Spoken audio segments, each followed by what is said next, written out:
Morning, welcome back to my channel. কেমন আছেন সবাই? আশা করছি সবাই ভালো আছেন, আমরাও বেশ আছি। আজকে সকাল থেকেই ব্লগটি শুরু করে দিলাম। সারাদিনের কাজকর্ম আপনাদের সাথে শেয়ার করছি।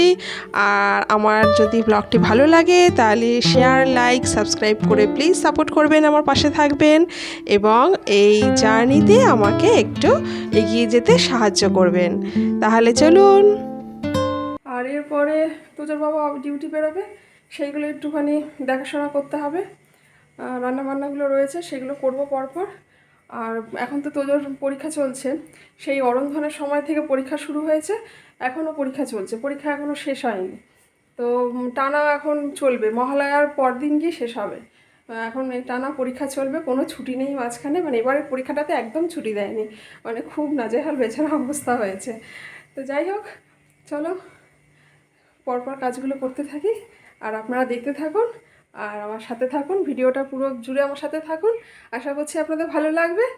তাহলে চলুন কাজকর্ম করি আর আপনারা দেখতে থাকুন। চলুন। এই যে সকালবেলা শুরু হয়ে গেছে যোগাভ্যাস। সত্যি কথা বন্ধুরা, যদি আপনারা সকালবেলা যদি নিয়মিত এরকমভাবে যদি যোগাভ্যাস করতে পারেন তাহলে কিন্তু আর কোনো কথাই নেই, লাইফ হয়ে যাবে একদম ফার্স্ট ক্লাস। আর আমি এই অভ্যাসটা প্রতিনিয়তই করি, তবে হ্যাঁ মাঝে মাঝে একটু স্কিপ করে যাই, মিথ্যে কথা বলবো না। তবে প্রতিনিয়ত করাটা কিন্তু শরীরচর্চা ভীষণ শরীরের জন্য ভালো। আপনারা বিলিভ করুন, মানে প্রতিনিয়ত যদি মিনিমাম আধ ঘন্টা থেকে 1 ঘন্টা টাইম দেওয়া যায় তাহলে কিন্তু সত্যি শরীরের জন্য খুব উপকারী। এবার জানি না এই অভ্যাসটা করে আমার শরীর কতটা কমবে আমি জানি না, তবে মন মেজাজ কিন্তু অনেকটাই ভালো হয়ে যায়।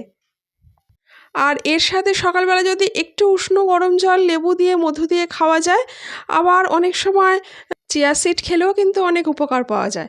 রাতের বেলা জাস্ট 1 চামচ ভিজিয়ে রেখে সকালবেলা ঢকঢক করে খেয়ে নাও, ব্যাস। আর এরপর আমি চলে এলাম ছাদে। ছাদে চলে এসেছি, সকালের পরিবেশটা তো ভীষণ ভালো লাগছে। আর আমি একটু জামা কাপড় কিছু আছে সেগুলো একটু মেলে দেবো। মেলে দিলে সকালের তো কিছু পুরনো মানে আগের দিনের কিছু অশুকানো জামা কাপড় থাকে, মানে যেগুলো শুকায়নি সেরকম জামা কাপড় থাকে, তাই জন্য সেগুলো একটু মেলে দিলাম। আর তারপরে গাছে একটু জল দিয়ে দেবো, কারণ বৃষ্টির ওয়েদার এখন ভালোই রয়েছে, মানে আকাশ মেঘলা মেঘলা রয়েছে, কখন যে বৃষ্টি নামে বলা যায় না। কিন্তু টবের গাছ যেহেতু, সেহেতু একটুখানি মানে বৃষ্টি না হলেই গাছের টবের মাটিগুলো একদম শুকিয়ে যায়। সেই জন্য আমাদের টবের গাছের মাটিগুলোকে তো জল দিতেই হবে, তা নাহলে বেচারারা অভুক্ত থাকবে, ওদের জল ওরা কোথা থেকে পাবে? আর শেষকালে দেখা যাবে সব গাছগুলো একদম অক্কা গেছে। তার থেকে ভাবা ভালো আমি আগের থেকে জলটা দিয়ে দিই, এবার যখন বৃষ্টি হলো, বৃষ্টির জলে তো তখন ওরা ভিজবেই, ওরা তো কিছু খাদ্য সেখান থেকে গ্রহণ করবেই। আর এই আমার গাছে কিন্তু ভালো জবা ফুল ফুটেছে, এই দেখুন কি সুন্দর জবা ফুল ফুটেছে আর কত কুড়িও এসছে। মানে এরপরে দেখা যাচ্ছে আস্তে আস্তে 2-3টে ফুল হাতে একসাথেই ফুটবে। আর এই নীলকণ্ঠ গাছেও কিন্তু বেশ ভালো ফুল হয়েছে, রোজ দিন 2, 3, 4 বা মিনিমাম একটা ফুলও দিয়েই যাবে। আর এই নীলকণ্ঠ গাছগুলো না আমি কিন্তু লাগাইনি জানেন তো, মানে পাখিরা এসে দানা ঠানা অনেক সময় ফেলে, তো সেই সব বিভিন্ন কারণেই কিন্তু গাছগুলো আপনা আপনিই হয়েছে, আমি কিন্তু গাছগুলো লাগাইনি। তো যাই হোক, আমার গাছগুলো কিন্তু বেশ ভালোই হয়েছে আর ভালোই ফুল দিচ্ছে। তারপর তো আমি চলে এলাম এই রান্নাঘরে এই কাঠি কচু কাটতে। এটাকে তো আমরা গাঠি কচু বলি, কিন্তু আপনারা বোধহয় অনেকে অন্য নামেও ডাকেন, কারণ এটা আমি শুনেছি অনেকে কিন্তু অনেক নামেই ডাকে, কিন্তু কী নামের আছে সেগুলো আমি ঠিক বলতে পারবো না, আমার মনে নেই, কিন্তু অন্য নামেও অনেকে কেউ বলে। আর আমরা তো কাঠি কচু বলি, তাহলে কমেন্ট করে জানাবেন কে কী নামে বলছেন।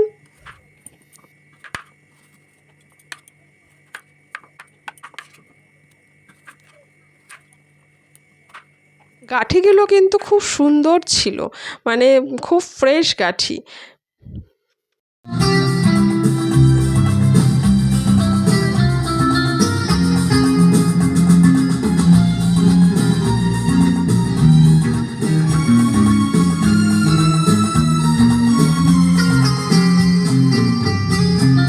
মানে হয় না অনেক সময় কাদা কাদা কেমন কালো কালো, সেটা কিন্তু নয়, খুব ভালো গাঠি ছিল।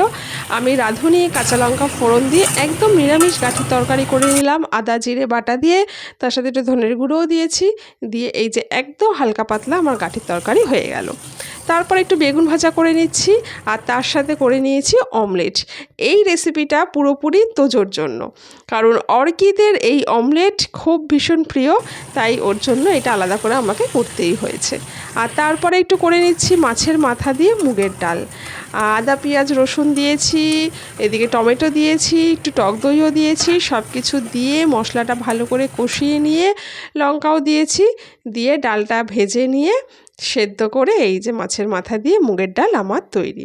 খেতে কিন্তু দারুণ টেস্টি হয়েছিল। আপনারা জানাবেন যে দেখতে কেমন লাগছে, কারণ খেতে তো মানে টেস্ট করে বলতে পারবেন না, তাই দেখতে কেমন লাগছে সেইটা কমেন্ট করে জানাতে পারেন।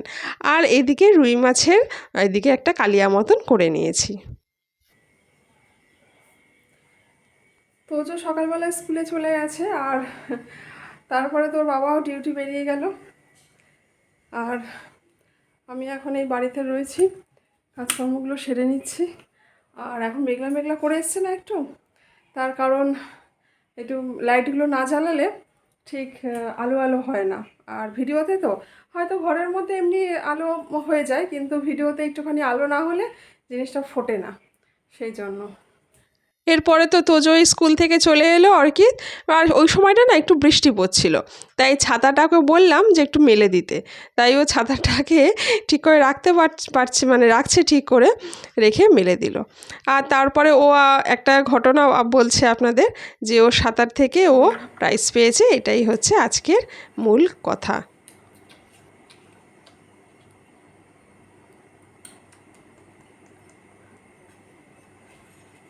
বাহ, খুব সুন্দর, দারুণ দারুণ।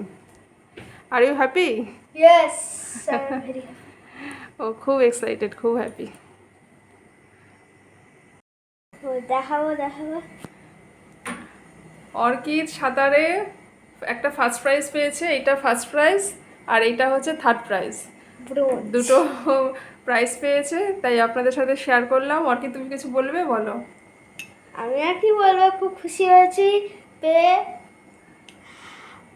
আমি মানে অন্যবারের কম্পিটিশনে ফার্স্ট হতাম, কিন্তু এবারটা টানতে পারিনি, এর জন্য একটা থার্ড হয়েছে, একটা ফার্স্ট হয়েছে। গতবার দুটোতেই ফার্স্ট হয়েছিলি না? হ্যাঁ।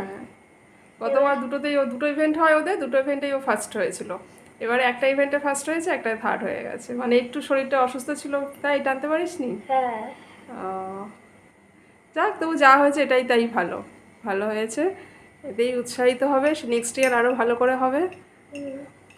এটাই ছিল মূল ঘটনা। তাহলে আজ বিদায় নিচ্ছি। যদি ভালো লাগে লাইক শেয়ার সাবস্ক্রাইব করে প্লিজ আমাকে সাপোর্ট করবেন, আমার পাশে থাকবেন, আমার অন্যান্য ভিডিওগুলো দেখবেন। Thank you.